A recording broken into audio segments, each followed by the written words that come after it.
MFA Inter-District Senior Women Championship खेल करने लाइव में तो ही जर्सी बार हाथे ही चंपाई DFA तेनिया जर्सी बॉल हाथे ही आइजोल DFA तेनी तो नहीं यान गोल इंपेलविन अनलाइन है तो मैं कने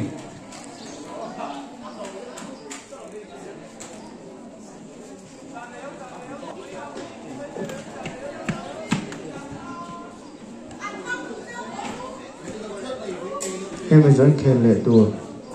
हाँ थियल DFA ले लोग लाइ DFA तक हाँ तो न चंगा मिनट सौ पंगा बे ला प्लेयर चेकिंग ले तो रिंग लाविन रिंग ला छो में हाफ टाइम लाइव वेल तल हिया चेकिंग ले मन तो मिला अच्छा है टीम टिंटेन MFA चंगा งินนักการบวกอาโฟมฟิลับตัวรูปการตนดาค่าฟิลับซาอินตนเทลูเทอุลาหลงเลี้ยง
थियल ले चंपाई DFA ते का प्लेयर चेकिंग नहीं तो रिंग तो उला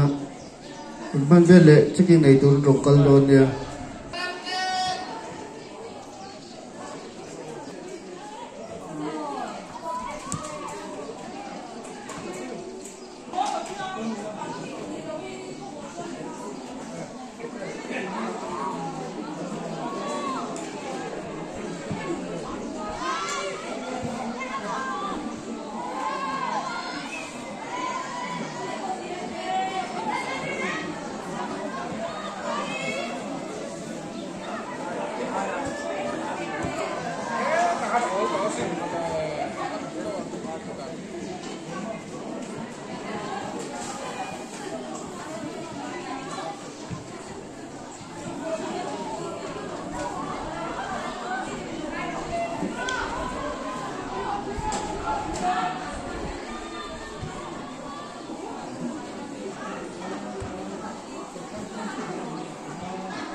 tu nào khan trong phai vẫn còn anh goal khát na anh thu na ati goal tu kha jersey number 6 well chan hi bi du te i ni tu khan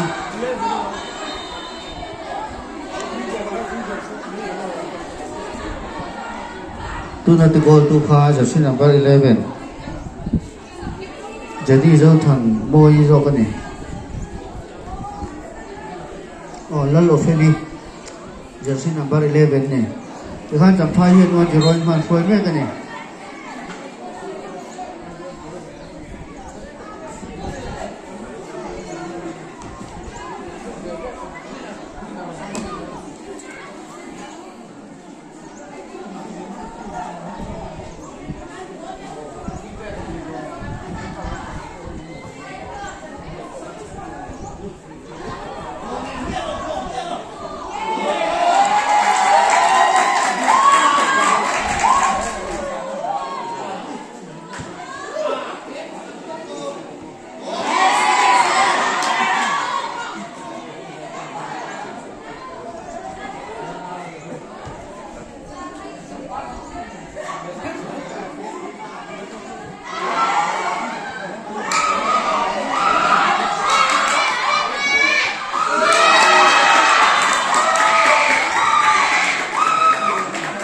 tu nào khan ai rồi rồi tôi nhìn jersey number 20 rồi rin buồn nhưng mang in ang goal khát na anh thun về đấy thì khan one all in anh về không biết cái này ta thiền lệ lồng lại DFA tiếp player checking này turin pavilion anh rong cầu tổ tu này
na chiều khách chim lý sinh này cho em in về viết con lông gì mình chầu rong lông ta in về cho em còn sao à em khách không đang ăn đồng cân này đâu khách không đang ăn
ta free kick takin boy takin JDS number 17 in goal ni na piluta Aizol DFA 2 Champhai DFA 1 ani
Không phải rồi về mà đâu. Không phải rồi về. Phone ấy của mình mà.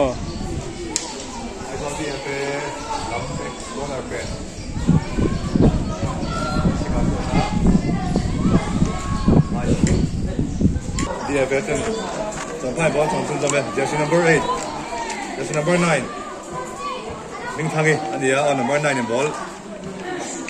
Angela anh tuna ball pet shot tu kha Aizol DFA defender anh anh hi mas ko sa ko game khe kan mu tawa atang kai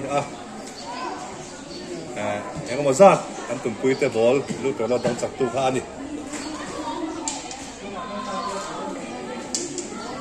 Champhai in attack an ne ma chu Aizol DFA defender in lo danga Gladius ya free kick mo da ko tum tu kha ni ya Zai left yang lama rotate tha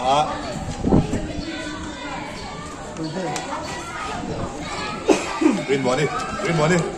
rotate này mà chú Champhai DFA defender in lo block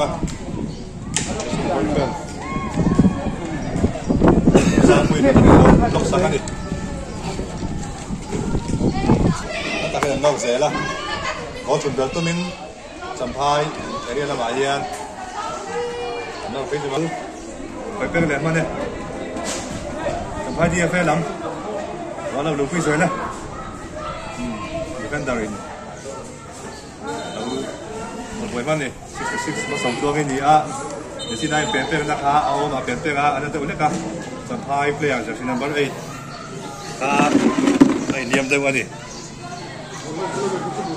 พระทันมอยอันนี้ไอเหลี่ยมเด็กแล้วก็บางเงี้ยฟิสิโอเกาลูนี่โอมาเป็นแต่ก็อันนั้นเวลาหมดอันนี้ไม่เท่นี่บวยปุยลักดอนนี่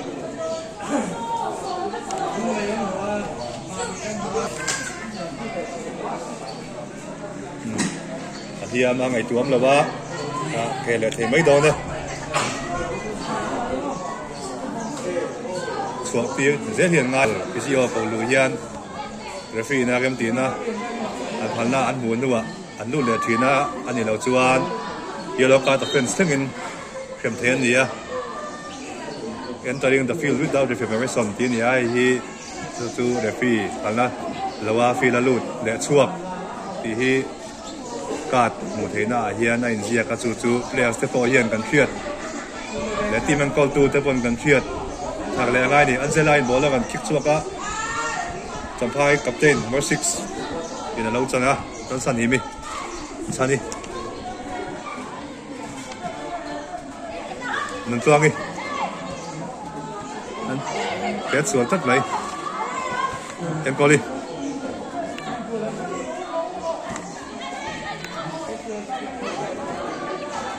nâng tuang đi xin đi bên mới ta vẫn có tất cả bé bên mới đi đã chẳng chân rong mà chuyện ta nó xiêm sặc thế đó nhé Gadius mà theo Gadius thì là cũng nghe thấy là vả sắm hai defender đầu tiên đó ok đi ball perlu tak kita kena lawan mana kita ni baby so thằng khu mi anh captain ai rồi đi cái captain này nó chưa ở ball lần pe suat ha nó chưa pe suat đâuนี่là ngà sáng tất cả Gadius ngrin mo ni awan ka try em mo tam có tất cả sọc thì saka kita sampai dia keeper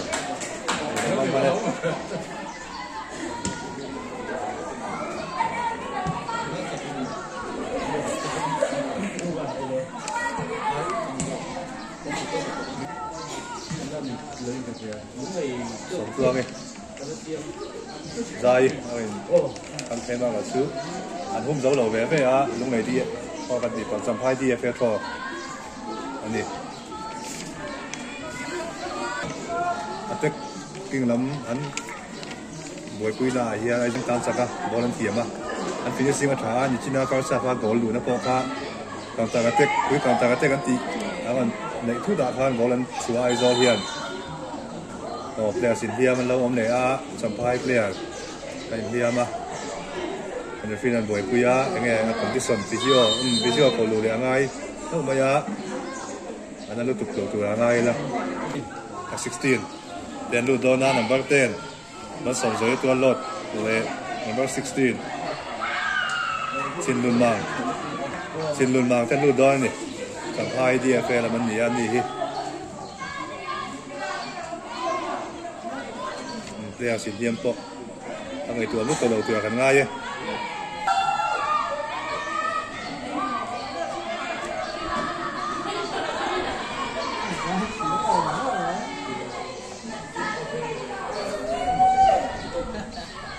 number 23 dan number 7 suaka kan tanam tongin 16 dan lu tadi number 9 ball ahead stipa saya atau ten lawan lawa Angela in law tiang ni ball là receive đúng là han ball cái là tiền sửa lắc của đảo phụ á free kick rồi này Angela ấy lên ball đi ni hi veteran players anh ti thể riêng mình này về tao cái senior player này á bây giờ làm ai vào po á lâu phải sửa về tốt tao anh này lên ball number 23 ai rồi đi FA players cool này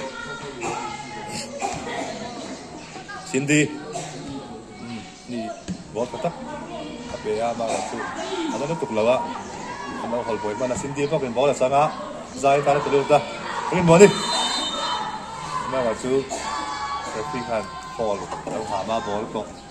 ani ne zai kan ball tawa pula dar thunga tran tur ni a minute som hi ve la oma England adjust don ya long play DFA coach Semo manager này kha pavide bahen MC này na long play lúc turin pension mi pa kira ngai siam ni pasa anh lâu kan sẽ bóc là mo Cindy in bloka rin mo đi dài rin mo đi anh bó sau tao mà vào chú anh đi na ham đâu serious sao anh đi cái ball sau đó thì á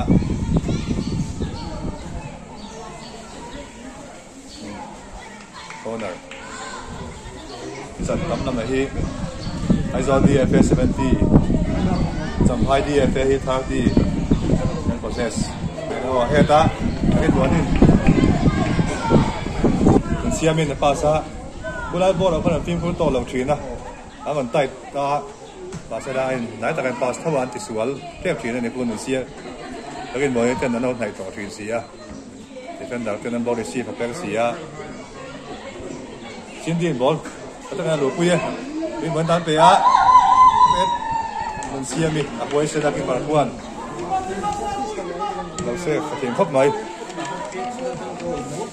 อันเจลายที่ปากเบกะไม่บีขับเต้นเสร็จตอนท่านนี้อ่ะ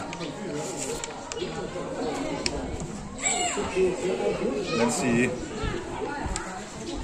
ใจการบอดเบียเซฟตี้ฟักษะ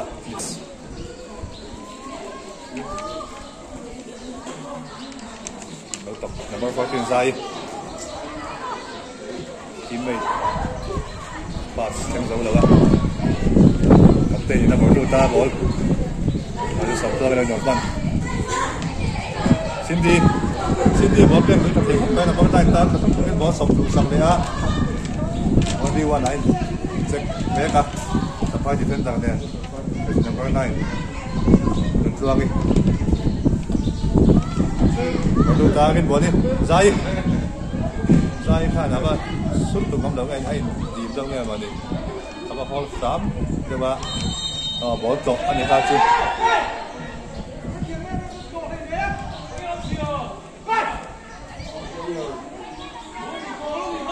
นั่นเป็นฟรีคัน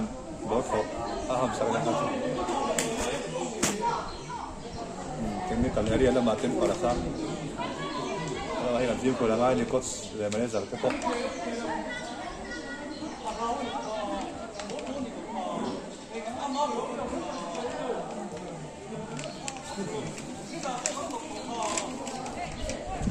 ฟรีคิกกับเต้นฟรีคิกกับเต้นเนี่ยโดนนะ that's number 14 Zayn เป็นโดนเนี่ย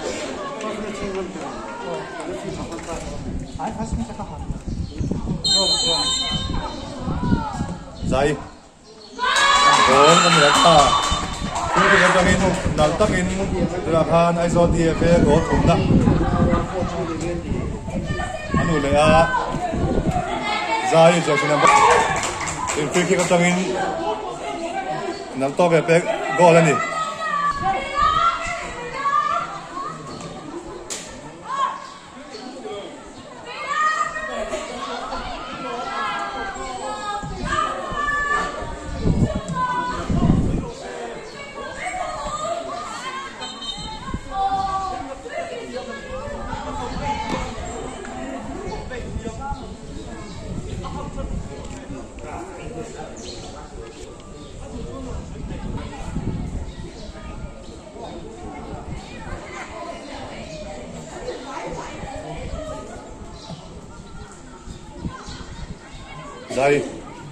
Zayn ball chẳng xuân ra má lâu sao xin đi bên ball đi xin đi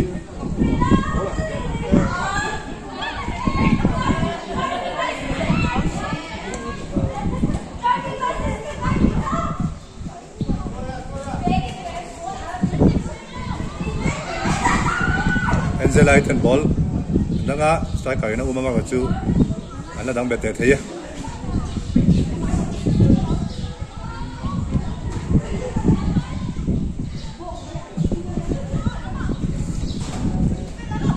number 11 trong hai tan một trong bao chữ Gedius xin lỗi chủ sạc lệ á trong hai lắm bóng sang lệ C number 9 mình thương cái bốc in number 8 thần môi anh này chữ dài number 14 dài thì dài là môi anh này á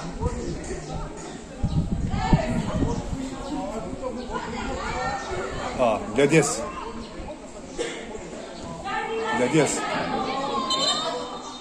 cái sen liêm đấy à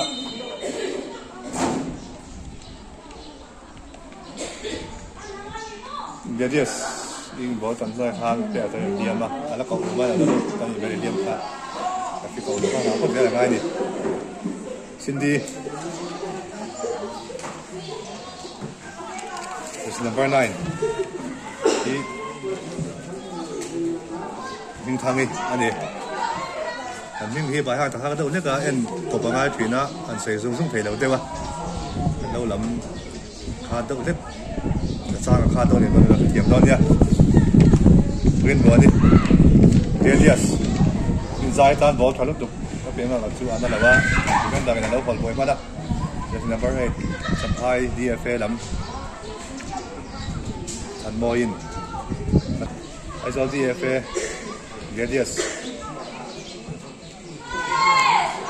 ball người ta cô bảo cho được cái này á Angela in cùng vắng các ngài vi hoa này hiền Angela in dọc người là tiếng sang ấy xem đằng ấy là mình là chuộc thấy á Gedius đó là chú Samphai defender number 13 Rin chuộc in đó mình chắc dọc á ball bèo lưng offside lất mấy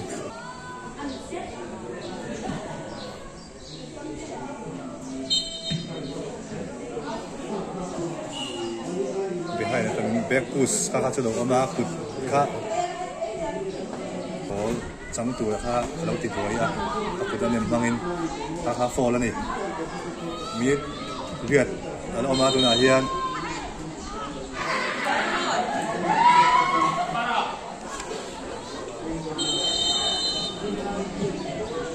captain jersey number 6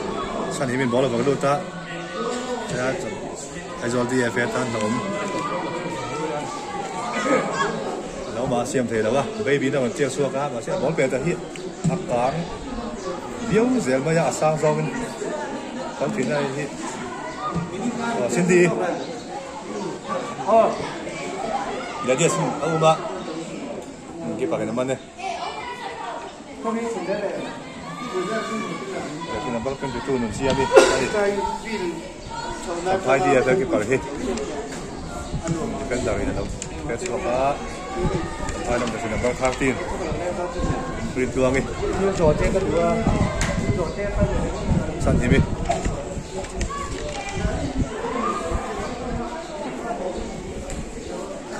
Gedius Cindy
Yeah.